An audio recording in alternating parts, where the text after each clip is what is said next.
Bonsoir.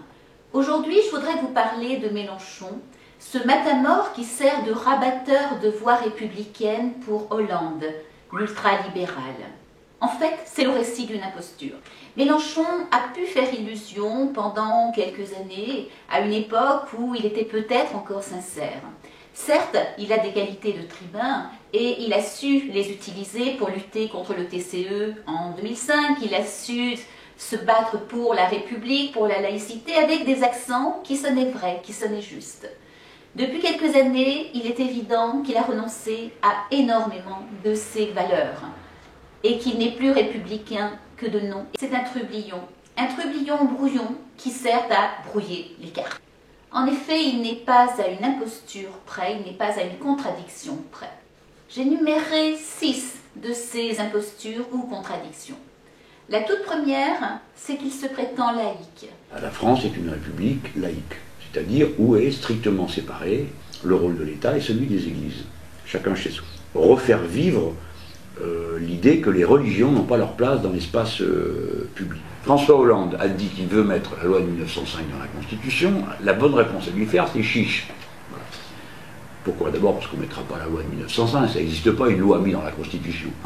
Il va donc falloir mettre dans la Constitution ce qui ne s'y trouve pas déjà. À l'article 1, il est dit que la République est laïque. Peut-être qu'il va falloir définir. Donc nous allons prendre l'article 2 de la loi de 1905 qui dit que l'État ne reconnaît et ne finance aucun culte. Alors, si on mettait ces mots-là, qui sont la définition de la séparation des églises et de l'État, on les met dans la Constitution, ça aura un impact considérable. Alors il a des accents déchirants, voire haineux, concernant le catholicisme, concernant les subventions aux écoles catholiques, aux crèches confessionnelles. Il a raison de dénoncer ceci. Mais c'est le silence total sur tout ce qui concerne l'islam. Or, l'islam, c'est des subventions aux mosquées, c'est le halal, c'est les voiles. On n'a pas entendu Mélenchon prendre parti contre le voile des assistantes maternelles au motif que ça ferait du prosélytisme.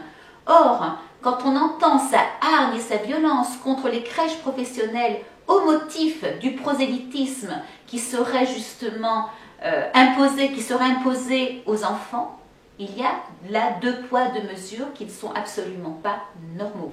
Ça signifie que plus aucune subvention ne pourra être donnée à un établissement qui justifie son caractère propre par la référence à une religion. Que cet établissement de service public soit une crèche, ou qu'il soit une école, ou qu'il soit ce que l'on veut. Naturellement, pour les socialistes eux-mêmes, ce serait un très grand changement. Imaginez que dans le Limousin, où est François Hollande, les socialistes du Conseil régional ont envisagé un temps d'aller faire un recours préalable de constitutionnalité sur l'article 2 de la loi 1905 parce qu'ils voulaient continuer à subventionner ce qui s'appelle là-bas des ostensions, c'est-à-dire des processions religieuses avec un habillage culturel, folklorique, certes très émouvant, mais dont on ne voit pas pourquoi ils émargent caisse publique. De la même manière, Roland Ries, contrairement à ce qu'il a pu dire, se verrait obligé d'aller expliquer qu'il est contre le concordat, ce qui était autrefois la politique traditionnelle des socialistes. Et bien sûr, Alain Richard devra retirer la proposition qu'il a faite au Sénat de subventionner les crèches confessionnelles, ce qui est quand même de loin l'aberration la plus grande que l'on puisse imaginer, que d'aller commencer à bourrer le crâne et endoctriner des enfants de moins de 5 ans, puisque c'est l'âge ou moins de 3 ans. Tout ça est une folie. Donc, dans ce pays, il n'y a pas de problème avec l'islam. Il y a un problème avec une poignée de fanatiques que nous mettrons à merci, comme nous l'avons fait exactement avec les catholiques intégristes, les juifs fanatiques, les bouddhistes exaltés, les évangélistes énervés. C'est-à-dire que d'une manière générale, les Français pensent comme moi, qu'ils en ont par-dessus la tête d'être obsédés par ces histoires de religion. Nous qui entendons la grande roue de l'histoire de nouveau faire entendre sa musique, quand les peuples cherchent de tous côtés comment sortir de l'impasse dans laquelle on veut les enfermer, nous voyons le mufle de l'ennemi de nouveau souffler ses humeurs fétides. Regardez, quelle est la solution? Le problème, c'est l'autre. Le danger, c'est le voisin, celui qui n'a pas la bonne couleur de peau, qui n'a pas la bonne religion. La religion. La revoilà. Eh bien, nous avons un slogan. Pas de religion en politique. Pas de religion en politique. Pas de religion en politique. La religion est une affaire qui est dans le cœur de certains et que comme telle nous respectons. Mais elle n'a rien à faire dans l'arène politique. Misérable qui l'a ramenée. Misérable qui a inventé des querelles grotesques sur ce qu'on sert dans un restaurant ou pas. Comme si la laïcité avait à voir avec les hamburgers. La laïcité, c'est une institution de l'État. Ça ne concerne pas les victuailles. Mais nous voyons bien ce qu'on veut faire. C'est faire prendre, comme ils l'ont fait avant-guerre, de manière infâme et jusqu'au meurtre de masse contre les Juifs. Faire la même chose. La figure du bouc émissaire avec tous ceux qui sont de religion musulmane ou supposée telle. Alors le deuxième point, c'est bien sûr, c'est l'islamophilie de Mélenchon qui est pathologique. Il a annoncé clairement que si jamais il était élu comme président de la République, son premier voyage serait pour l'Algérie. On rappellera que lors du printemps arabe qui a abouti à toutes ces prises de pouvoir des régimes islamistes, Mélenchon s'est extasié et a incité les Français à prendre modèle sur ce qui se passait de l'autre côté de la Méditerranée. Et puis, cerise sur le gâteau, la phrase énorme de Mélenchon à propos de Charles Martel, quand il a regretté carrément que Charles Martel ait repoussé les Arabes à Poitiers en 732, pour une raison très simple. Voilà les mots de Mélenchon. Si on avait pu s'épargner les siècles d'obscurantisme que nous a valu la mainmise de l'Église sur l'Occident chrétien, si on avait pu, nous, gagner l'apport des civilisations arabes, arabo-andalouses, voilà le regret. Par haine de l'Église, Mélenchon est capable de regretter de ne pas avoir, que la France n'ait pas vécu le système andalou. Or, le système de l'Andalousie, le système arabo-musulman du 8e, 9e, 10e siècle après Jésus-Christ, qu'est-ce que c'est? L'esclavage, le pillage, destruction des écrits non conformes à l'islam, l'enlèvement de femmes et d'enfants pour qu'ils deviennent des esclaves sexuels. On rappellera que dans cette belle Andalousie qui fait rêver Mélenchon, Abd al-Rahman III, au Xe siècle, avait un harem de 6000 femmes. On rappellera le témoignage du géographe arabe Ibn Khaldun du IXe siècle. De la mer occidentale arrivent en Orient les esclaves, hommes romains, francs, lombards et les femmes romaines et andalouses. Le plus bel article importé de l'Espagne sont les esclaves, des filles et de beaux garçons qui ont été enlevés au pays des Francs et de la Galice. Tous les eunuques slaves qu'on trouve sur terre sont amenés d'Espagne et aussitôt qu'ils arrivent, on les châtre. Voilà ce qui fait rêver Mélenchon. Troisième reproche qu'on lui fera, c'est qu'il se prétend défenseur du peuple et qu'il s'apprête à se rallier au second tour à Hollande. Alors bien sûr, dans son côté battleur, il va critiquer Hollande. Je veux être sûr que François Hollande a bien compris ce qu'il dit. Il lui arrive de faire des propositions dont visiblement il ne maîtrise pas le contenu. Il est en train de rabattre des voix pour lui, pour le second tour. Pour Hollande, le partisan de l'ultralibéralisme. Je vous rappelle qu'il a dit il y a quelques jours dans une interview au Guardian, la gauche a gouverné pendant 15 ans, pendant lesquels elle a libéralisé l'économie et ouvert les marchés à la finance et à la privatisation. Il n'y a pas de crainte à avoir. Pour Hollande, soutenu par Mélenchon, la gauche est rassurante parce que la gauche libéralise l'économie, parce que la gauche ouvre les marchés à la finance, à la concurrence et à la privatisation. Et il se prétend socialiste. Et il prétend défendre le peuple. Quatrième reproche, il prétend défendre le peuple tout en prônant l'immigration et la régularisation des sans-papiers. Je suis absolument certain d'une chose, c'est que le Parti communiste français, comme moi, dit qu'il faut régulariser tous les travailleurs sans papier de ce pays. Vous m'entendez? Tous les travailleurs sans papier. Il y a une différence entre vous deux. C'est pas Parisot qui est ravi, ce sont les travailleurs parce que ça fait autant de concurrents de moins. Écoutez la justification de l'immigration par Mélenchon.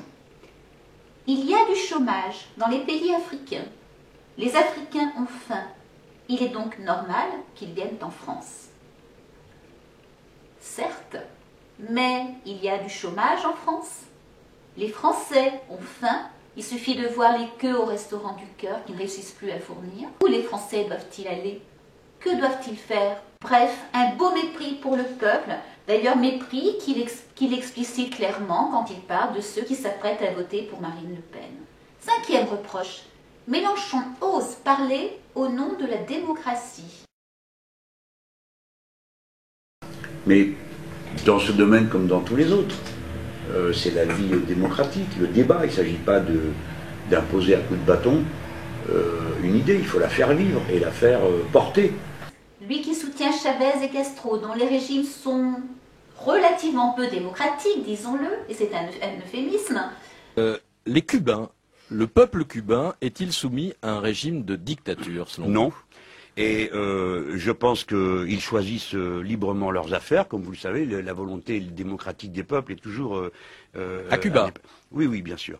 Cuba, que l'on doit mettre dans son contexte des Caraïbes. Je vous signale que dans les Caraïbes, il n'y a qu'une chose qui marche bien, c'est les départements français d'outre-mer. Tout le reste est dans la pauvreté la plus abjecte. À Cuba, ils ont une des voies choisies de développement. Je vous signale que Cuba a été réintégré... C'est une démocratie. Attendez, c'est certainement pas une démocratie au sens où... Mais c'est pas une dictature. Tout à fait évident. Non, c'est pas une dictature. Ça, pour moi, clairement, non. Et quand on sait que Chavez comme Castro votent toutes les résolutions de l'Organisation de la coopération islamique qui veut imposer le délit de blasphème sur la planète, il y a du souci à se faire. La démocratie, selon Mélenchon, ça s'appelle la dictature. Le sixième reproche que l'on peut faire au personnage, c'est un apôtre quelque part de la violence. Violence verbale avec Marine Le Pen, qu'il ose traiter de semi-démente. Il est prêt à en découdre avec les militants du Front National qu'il met plus bas que terre. Et dernièrement, sa réaction devant l'agression subie par Nicolas Dupont-Aignan devant l'ambassade de Grèce par des gauchistes, dont des partisans de partis de gauche, est extravagante. C'est Nicolas Dupont-Aignan qui est avec nous. Nicolas Dupont-Aignan, président de Debout la République et candidat. Donc. Un candidat qui a eu chaud hier soir au rassemblement organisé pour se montrer solidaire de la Grèce. On va réécouter. Devant la presse, très bien. Montrez qui vous êtes. Je suis député de la nation, élu au suffrage universel. Comme les députés grecs. Il n'y a rien à dire ici. Je suis venu dire que personne n'a le monopole. Personne n'a le monopole. Très bien. Ils n'ont pas le monopole, attention du soutien au peuple grec. Moi je dis... Dehors le facho. Qu'est-ce qui s'est passé alors ? Bonjour. Bonjour. Qu'est-ce qui s'est passé ? Bah écoutez, c'est pas des petits fachos d'extrême gauche qui vont m'empêcher de dire au peuple grec qu'il y a une autre voie. C'est tout. J'ai été à la manifestation en sortant d'un studio de télévision, de BFM d'ailleurs. J'ai appris qu'il y avait une manifestation devant l'ambassade de Grèce et j'ai dit à un de mes collaborateurs, on va y passer. Parce que c'est important de montrer qu'un député de la République pense au peuple grec. Surtout, j'y avais été au mois de juin. Je m'étais adressé devant la place Syntagma à 40 000 personnes, à ma grande surprise. On m'avait demandé de parler. Et donc, je pensais qu'il était de mon devoir d'aller saluer les Grecs. Et puis, je suis tombé sur une bande de petits fachos, ce que j'appelle d'extrême gauche, qui, en fait, ne supportaient pas qu'un député gaulliste républicains viennent dire ça, qu'ils voulaient le monopole, peut-être pour Monsieur Besancenot ou Jean-Luc Mélenchon, voilà. Et bah, comme je suis pas un trouillard, je leur ai dit ce que je pensais. Voici les phrases de Mélenchon. Je suis arrivé après que Nicolas Dupont-Aignan a été mal reçu. Je ne sais par qui, ni quel parti, ni comment. Je suis désolé qu'il ait été maltraité. Mais il lui revient de savoir que personne parmi nous n'aime la confusion des genres politiques. Il aurait dû y penser. Il aurait dû organiser sa présence de son côté avec ses militants.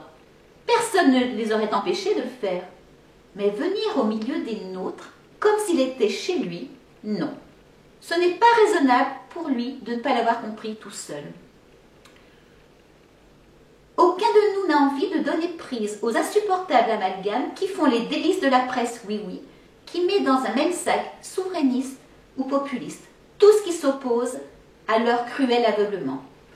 Et devant le martyre des Grecs, nous mettons en cause le capitalisme de notre époque, français, allemand et nord-américain en particulier, pas les billevesées des frustrations nationalistes. Nous ne voulons pas être récupérés, nous sommes internationalistes. C'est lui qui le dit, internationaliste comme son ami Hollande. La vraie identité du Parti socialiste et des socialistes européens, parce que pour faire l'Europe, il faut quand même le faire avec d'autres, c'est d'organiser un continent capable d'assurer l'échange, parce qu'on n'est pas là simplement pour empêcher les plus pauvres que nous de faire venir leurs produits, parce que si c'est ça le protectionnisme, pas pour nous. Parce que qu'est-ce que ce serait comme conception, finalement, de la solidarité à l'égard du Sud, si par rapport à des produits fabriqués par le Sud... Ça, c'est la rhétorique de gauche pour ne rien faire. Non, je pense que c'est quand même très important de défendre le sous-prolétariat indien, c'est vrai. Mais ça n'est pas ce qu'attend votre électorat. Ah ben, je suis désolé, mais je crois qu'on a aussi une mission internationale. On n'est pas là simplement pour être des protecteurs de nos propres citoyens. Bref, celui qui, en 2005, ne voulait pas du TCE, trouve normal que les souverainistes soient traités de fachos. Il n'y a rien à attendre de Mélenchon, au contraire, il est dangereux. Or, nous ne voulons ni de l'ultralibéraliste Hollande, ni de son rabatteur Mélenchon. Vive la République, vive la France et Rémi. Enfants de la patrie, retrouvons nos idéaux, ce qu'on nous viole et qu'on salit, hissez haut notre drapeau.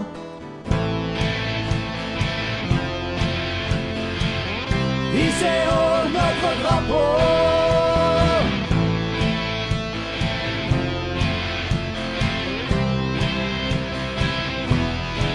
Allez, viens. La France est en résistance. Allez.